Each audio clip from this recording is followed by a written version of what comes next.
Hello मेरे प्यारे बच्चों, गुड मॉर्निंग टू एवरीबॉडी। आज हम लोग अपवर्तनांक से आगे चलते हैं। पिछले लेक्चर्स में हम लोगों ने देखा कि अपवर्तनांक पर आधारित न्यूमेरिकल प्रश्न कैसे बनते हैं, कैसे सॉल्व होते हैं। आज हम लोग जो बात करेंगे, दरअसल अपवर्तन की घटना चल रही है, रिफ्रैक्शन ऑफ लाइट। तो आज हम आपको दिखाएंगे कि दो विभिन्न माध्यमों से होकर प्रकाश का अपवर्तन जो होता है, उसमें एक एयर लेंगे और एक ग्लास लेंगे, हवा और कांच।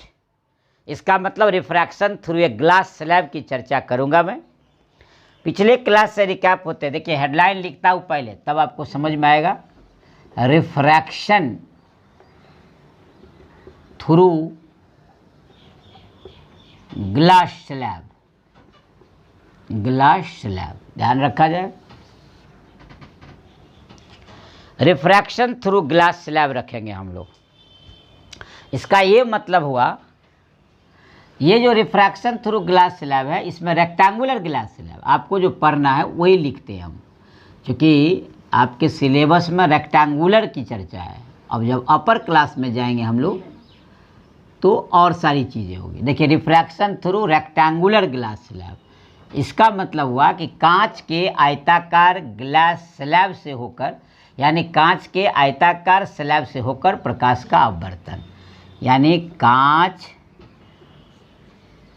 के आयताकार स्लैब माने टुकड़ा, तो कांच के आयताकार स्लैब से होकर प्रकाश का अपवर्तन, ये हमको दिखाना है। Refraction through rectangular glass slab, clear हो गया। इसका अर्थ ये हुआ कि लाइट जो है, प्रकाश की किरण जो है, वो हवा से कांच में प्रवेश करेंगे। एक फिगर बनाएंगे तो ज़्यादा समझ में आपको आएगा। देखिए एक फिगर बना रहा हूँ मैं, ये आपका आयताकार लेना है, इसलिए रेक्टेंगुलर इन शेप। देखिए हम ले लिए, ये रेक्टेंगुलर हो गया। देखिए इधर से हम लाइट कहीं से लाए, भेजे हम, डायरेक्शन हो गया। ये नॉर्मल है, जैसा कि आपको हम बताए हुए हैं कि ये सीधी रेखा में इसको जाना चाहिए, लेकिन ये नहीं जाएगी। मीडियम चेंज हो जाने के कारण ये नॉर्मल की ओर मुड़ गया। ध्यान से देखिएगा, ये नॉर्मल की ओर मुड़ जाएगी, क्योंकि एयर की अपेक्षा कांच डेंसर मीडियम है, तो ये कांच में स्ट्रेट लाइन गुजर जाएगी। ये आपका दूसरा नॉर्मल हो गया, और फिर ये एयर हो गया, तो नेचुरली इसके ये पैरेलल जाने का प्रयास करेगा। ये आपको दिखाना भी आज। तो ये देखिए बाहर चला गया। यहाँ जो एंगल बनाया, फॉर्म किया, ये एंगल ऑफ इंसिडेंस आई, हम ये मान लेते हैं R1, या R मान लेते हैं, एंगल ऑफ रिफ्रैक्शन। ध्यान देंगे, ये आपका एंगल ऑफ रिफ्रैक्शन है, ये आपका R हो गया। Alternate angle will be equal to each other, इसलिए हम इसको R ही मानेंगे, अल्टरनेट एंगल, क्योंकि ये तो मीडियम एक है। और ये बाहर जो निकल गया, इसको हम E मान लेते हैं, इमरजेंट एंगल। ध्यान से देखिएगा, ये आपका PQRS एक रेक्टेंगुलर स्लैब हो गया। A, B, C और D। देखिए A से B इंसिडेंट रे, B से C रिफ्रैक्टेड रे, और C से D इमरजेंट रे, बाहर की ओर निकल जा रही है। इस तरह आपका तैयार हो गया फिगर। ये माध्यम एयर है और ये माध्यम ग्लास है, यानी हवा, और ये कांच। ये हवा है और ये इसको अंदर का कांच मानिए, हवा और ग्लास। देखिए ये रेक्टेंगुलर ग्लास स्लैब है, PQRS एक आयताकार कांच का स्लैब है, जिसके PQ सतह देख रहे हैं आप, सरफेस, तो PQ सतह के B बिंदु पर एक किरण आती है AB के रूप में जो आपतित होती है, और मीडियम बदलने के कारण BC के रूप में अपवर्तित हो जाती है और CD के रूप में निर्गत हो जाती है। इस तरह हम लिख सकते हैं, ध्यान से देखिए कि PQRS क्या हो गया, कांच का आयताकार स्लैब हो गया। यहाँ एक नॉर्मल बना देते हैं NN डैश, और यहाँ नॉर्मल बना देते हैं N1 N1 डैश। ये नॉर्मल हो गया N1 और N1 डैश। क्लियर हो गया। देखिए PQRS हो गया आपका कांच का आयताकार स्लैब। उसके बाद ध्यान दीजिए AB हो गया आपतित किरण, B से अपवर्तित किरण। क्लियर है, ध्यान से देखेंगे।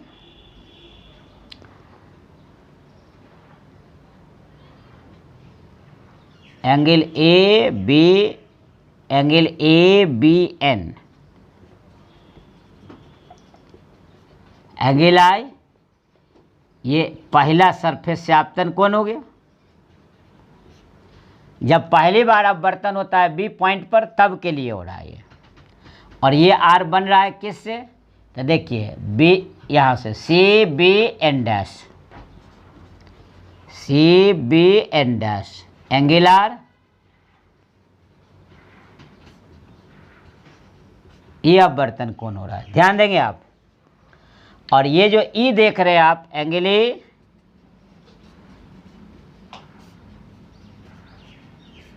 निर्गत कोण है, और CD जो देख रहे हैं आप CD, ये निर्गत किरण है, बाहर की ओर जो इमर्ज कर जाता है, निकल जाती है, उसको बोलते हैं हम लोग निर्गत किरण। ध्यान दीजिएगा, ये आपका नोमेनक्लेचर हुआ। इसमें 2 बार अपवर्तन होगा, ध्यान देंगे। एक बार इस बिंदु से जिसमें सेपरेट करेगा मीडियम हवा और कांच को, और एक बार C बिंदु पर जब कांच से बाहर निकलेगी लाइट तब, यानी ये नीचे जो मीडियम है ये भी हवा है, ध्यान रखेंगे। तो एक बार हवा से कांच में और दूसरी बार कांच से हवा में। तो एक बार अपवर्तन तब जब हवा से कांच में प्रवेश करती है, एक बार अपवर्तन तब जब कांच से हवा में प्रवेश करेगी। दोनों ही स्थिति में आप स्नेल्स लॉ का नियम लागू करेंगे। हमको मेनली ये दिखाना है कि I बराबर E, इस टॉपिक में क्या शो करना है, I बराबर E, अर्थात आपतन कोण निर्गत कोण के बराबर होता है। इससे क्लियर हो गया कि AB CD के पैरेलल होगा। हमको ये दिखाना है, इसमें टू शो हो गया। हमको दिखाना क्या है, to show AB parallel to CD। ये हमको दिखाना है कि AB CD के समानांतर है, यानी मीडियम सेम है तो समानांतर है। अब देखिए हम इसको आगे की ओर बढ़ाते। ये नोमेनक्लेचर था, ये आपका पॉइंट था, नाम था, सबका क्लियर कर दिया मैं। अब आपके सामने है, देख लीजिए। हम लोग क्या करते हैं, जब प्रकाश की किरण हवा से कांच में जाती है तो स्नेल्स लॉ लगाते हैं। जब प्रकाश की किरण हवा से कांच में प्रवेश करती है तो स्नेल के नियमानुसार, स्नेल के नियमानुसार ए म्यूजे sine I by sine R। देखिए लिखने का उस दिन बताया वर्तनांक में, अपना अपना सोच, अपने अपनी तरीका है। हम डायरेक्ट लिखते हैं ताकि आप 10th स्टैंडर्ड में हैं, आपको आसान पड़ेगा। हवा से कांच में गया तो पहले देखिए एयर, तब ग्लास। कितना आसान लग रहा है, एयर से ग्लास में गया। ए म्यूजे sine I by sine R, जैसे है वैसे बैठा दिए। अलग बात है कि ऑप्टिकली डेंसर मीडियम और रेयर मीडियम के हिसाब से चलेंगे तो कोई अंतर नहीं, क्योंकि वह रिवर्सिबिलिटी साइन को प्रोसेस करता है, इसलिए बहुत सारा किताब जी म्यू ए बराबर लिखा होगा sine I by sine R, तो वहाँ भी घबराना नहीं है। ये मत सोचेंगे कि जी म्यू ए लिख दिया। हम आपकी सुविधा के लिए, फॉर योर कन्वीनियंस, जहाँ अधिक से अधिक सुविधा पा सकें आप, इस सुविधा को ध्यान में रखते हुए आसान पड़ेगा, कन्फ्यूजन नहीं होगा, डिस्टरबेंस नहीं होगा, इसलिए हम दिखा दिए कि हवा से कांच में जा रहे हैं, इसलिए ए म्यू जी। इसका मतलब refractive index of glass with respect to air. कोई थ्योरी है ये, कोई यहीं पर जी और यहाँ पर ए लिख देगा, तो लिख देगा refractive index of air with respect to glass. तो ये भाषा होती है, इसके लिए अलग से बहुत सारी बातों को ध्यान में रखने की ज़रूरत नहीं है। तो सीधा जो पढ़े वो आसान पड़ा, हवा से कांच में प्रवेश करते हैं तो स्नेल के नियमानुसार ए म्यू जी बराबर sine I by sine R. लेकिन देखिए कि अब हवा से कांच में आने के बाद कांच से फिर हवा में जा रहा, पुनः जब प्रकाश की किरण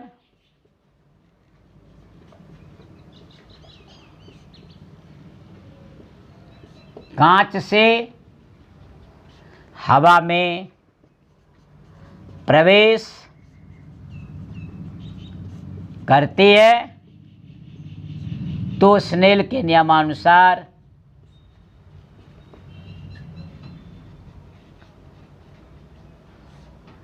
अब तक जी म्यू ए लिखिएगा सीधा सीधी, तो देखिए यहाँ आर यहाँ ए, तो sine R by sine E equation 2। आपको हम पिछला ही लेक्चर में बताए थे कि ए mu ji G mu A का क्या है, उल्टा है, रेसिप्रोकल है, विलोम है, व्युत्क्रम है। यदि आप गौर से देखिए कि हम इसको पलट दें, ए म्यू जी कर दें, ध्यान से देखिएगा इसको, तो ये पलट दिए तो ये उलट जाएगा, तो ये क्या हो जाएगा, साइन ई बाई क्या हो जाएगा, साइन आर, इक्वेशन 3 हो जाएगा। तब हमको क्या होगा कि इस दोनों को गुना करने की ज़रूरत नहीं थी। अब तो हमको आराम से सीधा सीधी बराबर हो गया, तो हम लोग क्या करेंगे, इक्वल कर देंगे।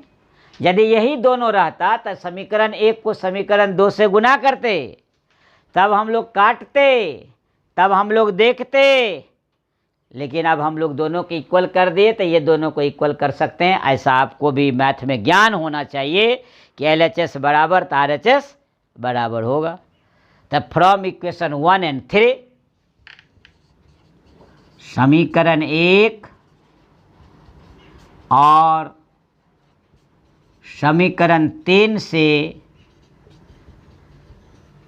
हम पाते हैं, क्या पाते हैं आप, sine I by sine R, sine E by sine R. Clear है। अब तो नीचे वाला दोनों का इक्वल है, तो ऊपर वाला भी दोनों का क्या होगा, इक्वल होगा। अब हम लोग आराम से आगे बढ़ जाएं। देखिए भाषा अपनी जगह है, किताब में या जहाँ कहीं भी देखते हैं तो इन डिटेल्स लिखा रहता है।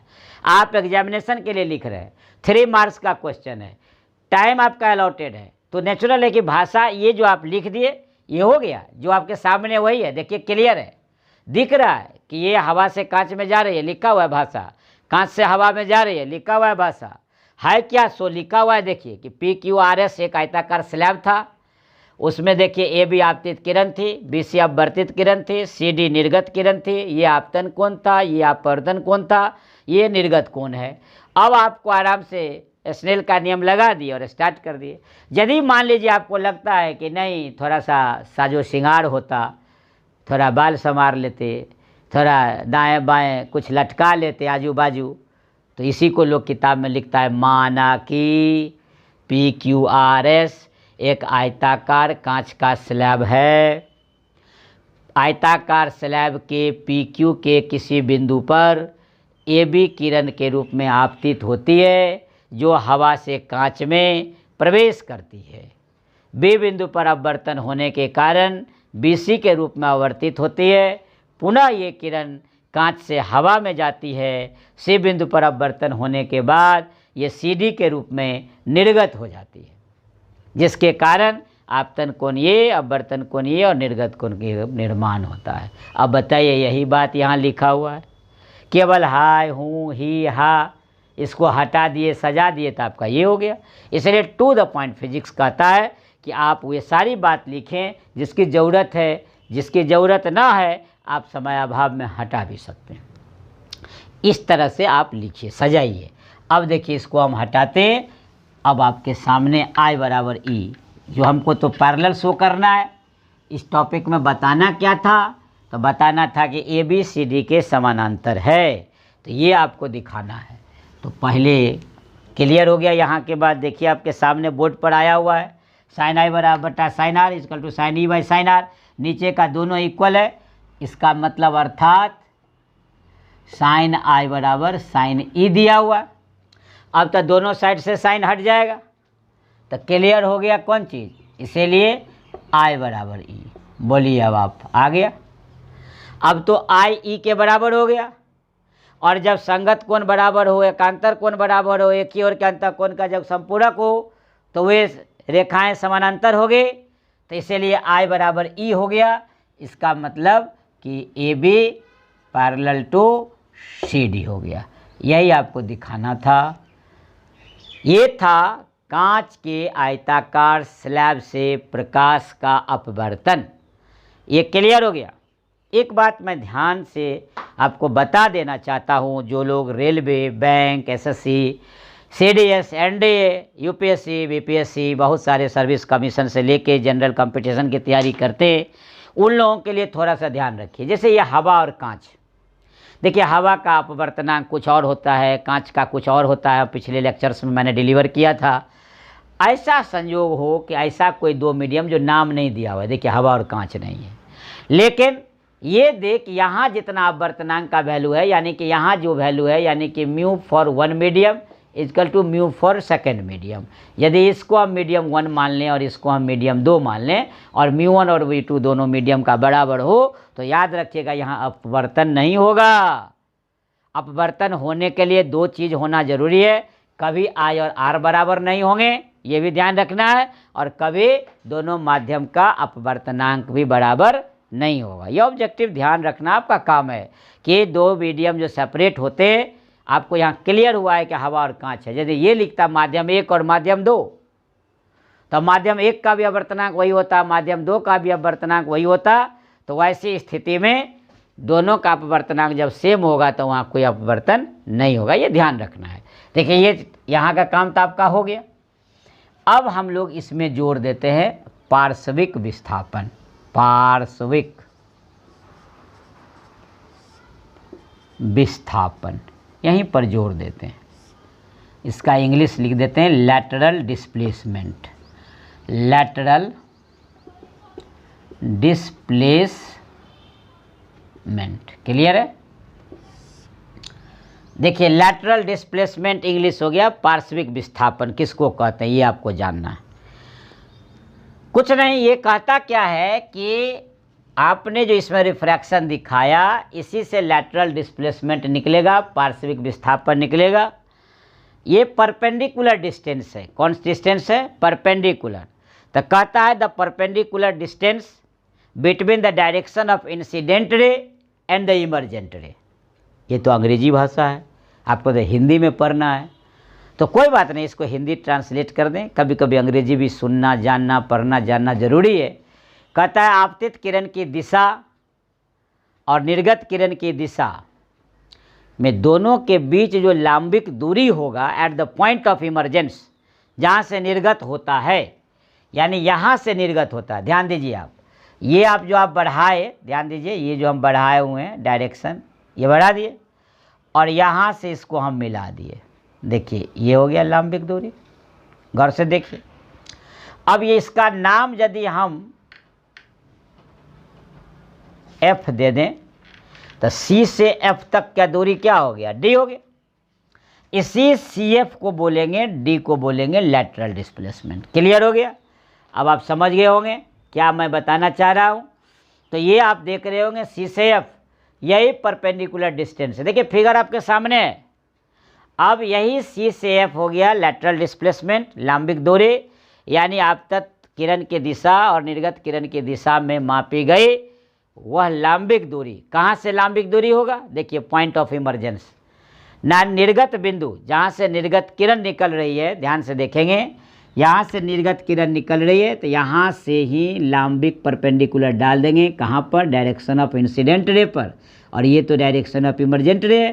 तो कहता है क्या कि आपतित किरण के दिशा में, ध्यान रखिएगा, देख डायरेक्शन ऑफ इंसिडेंट रे, तो perpendicular distance between the point of emergence and the direction of incident ray.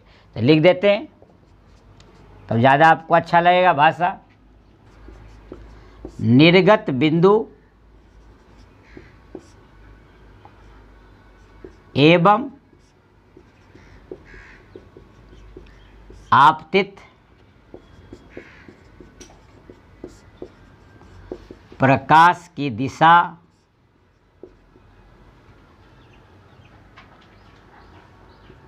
आपतित प्रकाश की दिशा में, निर्गत बिंदु एवं आपतित प्रकाश की दिशा में मापी गई लांबिक दूरी को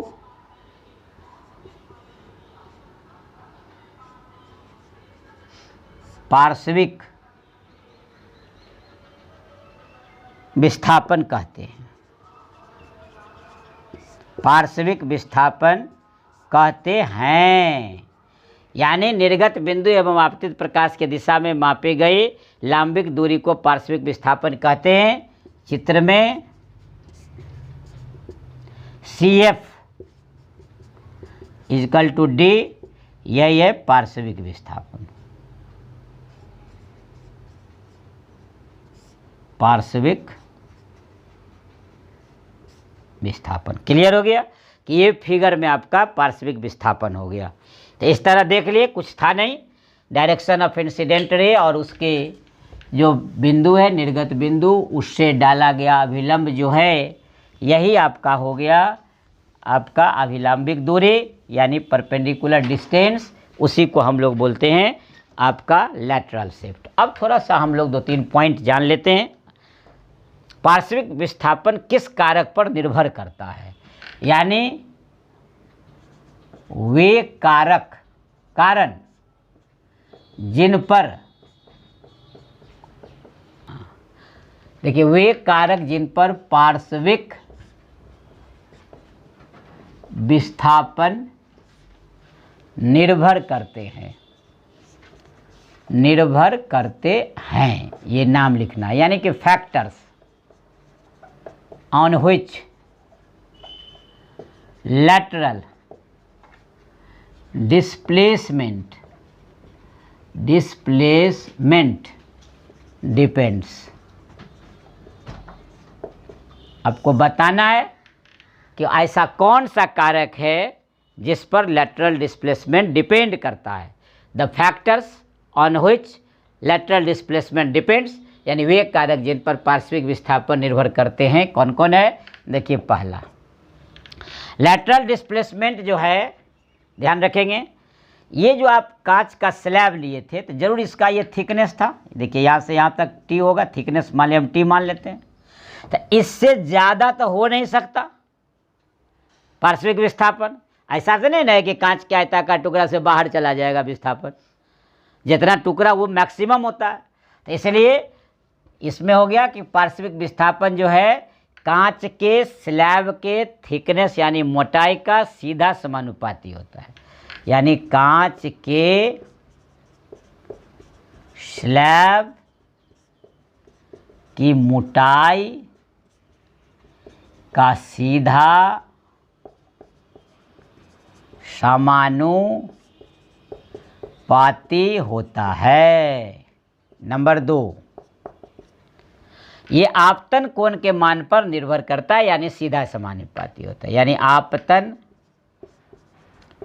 कोण के मान का सीधा समानुपाती होता है। नंबर 3, जिस मीडियम से गुजार रहे हैं आप, जिससे दिखा रहे हैं आप बर्तन, यानी कांच है यहाँ, तो इसके अपवर्तनांक का भी सीधा समानुपाती होगा, यानी इसके रिफ्रैक्टिव इंडेक्स पर निर्भर करेगा। यानी कांच के स्लैब के अपवर्तनांक का सीधा समानुपाती होता है। और लास्ट एंड फोर्थ 2 पॉइंट लिखना है, हम 4 पॉइंट बता दिए आपको, 1-2 भूल भी जाइए ना, कोई दिक्कत नहीं है, 2 तो याद रहेगा। अब है क्या कि ये जो आपतित प्रकाश है उसके तरंग दैर्ध्य पर निर्भर करेगा। तरंग दैर्ध्य का मतलब वेवलेंथ। वेवलेंथ से क्या होता है कि चेंज करता है इसका शिफ्ट, इसीलिए 12 की कक्षा में जाएंगे तो देखिएगा डॉपलर शिफ्ट पढ़ाई होगा, यानी वहाँ in the terms of frequency, in the terms of wavelength, आवृत्ति और तरंग दैर्ध्य के रूप में कैसे इसका शिफ्टिंग होगा, कैसे कहाँ पर शिफ्ट करेगा, ब्लू शिफ्ट, रेड शिफ्ट, तो ये सब की चर्चा आपको होगी 12 की कक्षा में। यहाँ लैटरल शिफ्ट तक ही रह जाएंगे। तो देखिए चौथा नंबर दे देते हैं, आपतित प्रकाश के तरंग दैर्ध्य का व्युत्क्रमानुपाती, यानी उल्टा, सब में सीधा और इसमें उल्टा, व्युत्क्रमानुपाती, ध्यान रखेंगे, व्युत्क्रमानुपाती, क्रमानुपाती, व्युत्क्रमानुपाती होता है। इन्वर्सली प्रोपोर्शनल हुआ, ये डायरेक्टली हुआ सब, देखिए सीधा सीधा सीधा, तो सब डायरेक्टली, और लास्ट में आपतित प्रकाश के तरंग दैर्ध्य का व्युत्क्रमानुपाती होता है, यानी इन्वर्सली प्रोपोर्शनल होता है। तो इस तरह आप क्या पढ़े, कांच के स्लैब से आप अपवर्तन भी पढ़ लिए और आप लैटरल शिफ्ट भी पढ़ लिए और लैटरल शिफ्ट का डिपेंडेंट भी पढ़ लिए। तो आज के लेक्चर में हम आपसे लेते हैं शुभ विदा, फिर अगले लेक्चर में मिलते हैं नए टॉपिक के साथ। तब तक आप भी रखें अपना ख्याल। All the best, have a nice day to everybody.